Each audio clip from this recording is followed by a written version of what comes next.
It's a really bad time to buy an iPhone. If you're thinking about buying a new iPhone this weekend, then I have got something important to tell you. Don't.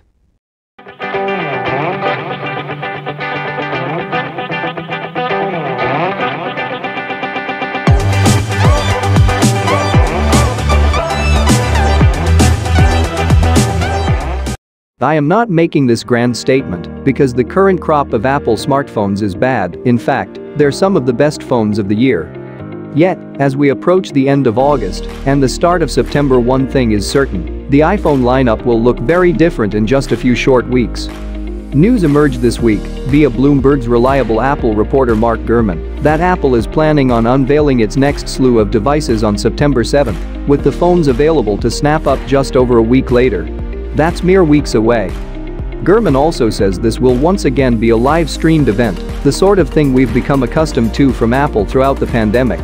While nothing has been officially confirmed by Apple, those dates do match up with previous iPhone announcements.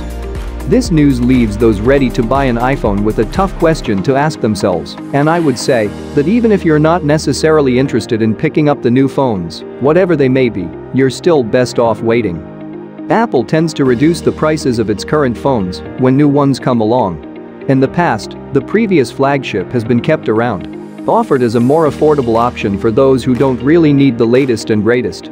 Networks and carriers are also more likely to offer better deals on the iPhone 13 models, as they make space in their ranges for the iPhone 14. And if you were planning on paying full price for an iPhone 13 Pro Max, then waiting just a few more weeks will likely get you an improved device that'll be supported for longer. Rumors so far have suggested the iPhone 14 Pro models will ditch the notch for a pill-shaped cutout housing the front cameras, an updated Apple-designed A-series chipset and improved cameras.